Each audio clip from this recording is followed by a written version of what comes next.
Pas le droit de comparer une vache à des poulets. La preuve, vous avez 300 poulets par jour et c'est énorme comme dépense.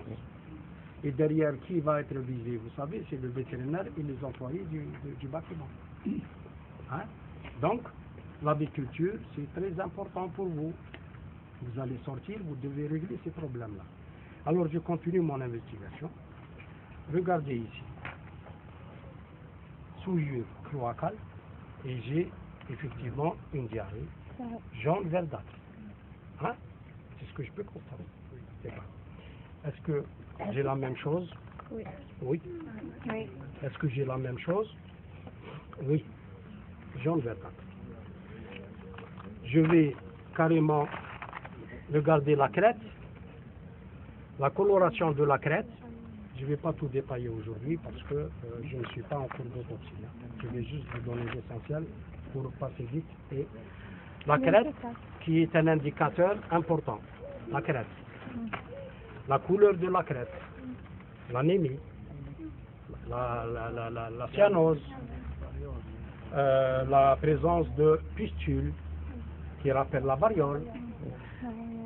Distinction, diagnostic différentiel à faire entre pustules et bien sûr cicatrices dues au piquage. Problème d'altération de la crête due à des avitaminoses. Et c'est quoi la vitaminose qui risque de toucher justement la crête? C'est la vitaminose A. La vitaminose A qui peut nous donner une crête anémique parce que la vitamine A joue un rôle important dans la synthèse de l'hémoglobine par le foie. Si vous avez une carence vitaminique A, vous allez avoir une diminution de la concentration d'hémoglobine dans le sang et donc l'anémie, la diminution de synthèse d'érythrocytes. Hein? Ici au niveau des yeux, vous pouvez avoir effectivement des dépôts caséeux. Des dépôts caséeux, c'est surtout penser à mycoplasme. Quand le bâtiment a des gaz viciés, pensez à mycoplasmose. La mycoplasmose qui est due à Mycoplasma gallisepticum. Si vous avez des boiteries, vous pouvez penser aux deux.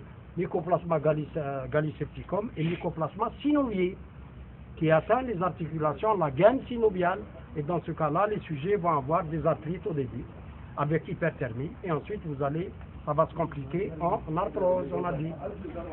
Le poussin Hadaya, on m'a montré regardez ici, qu'est-ce que j'ai dit?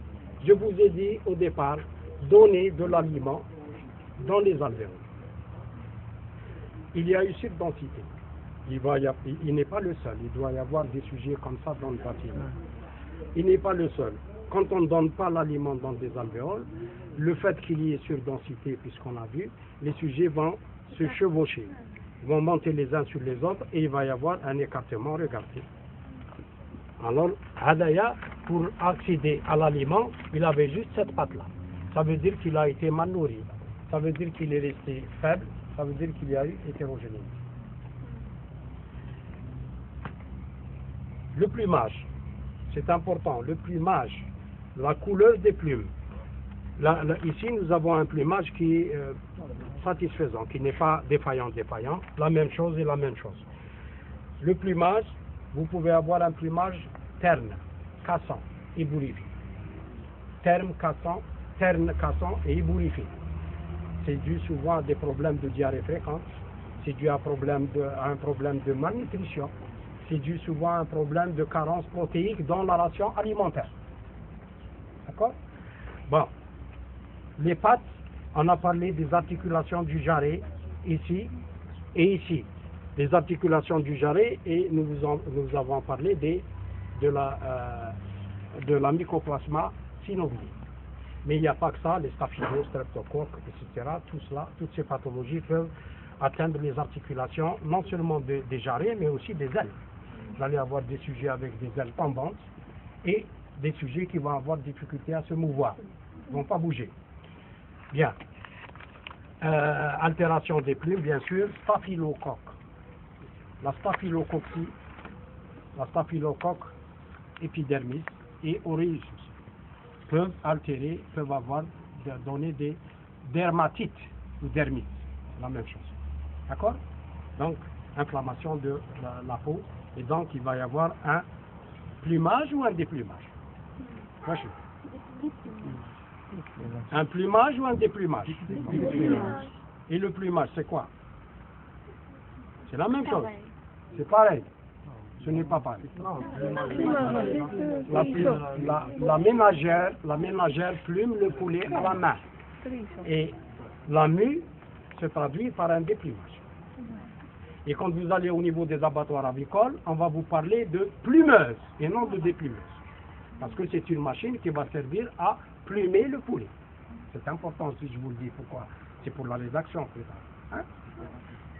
Vous n'avez pas compris? La ménagère, elle va plumer le poulet à la main. Très chaud. Et lorsque la poule, pas celui-là, mais la poule pondeuse qui passe 14 mois de production, elle va faire la mue. Et donc elle va perdre ses plumes. Et là, on parle de déplumage. C'est naturel. D'accord, physiologique. Bien, je ne vais pas trop rentrer dans les débats. Parce que la séance d'autopsie, moi j'y tiens beaucoup. Et je dois vous faire une séance d'autopsie avec toutes les explications et tout ce qui est physiopathologie différentielle.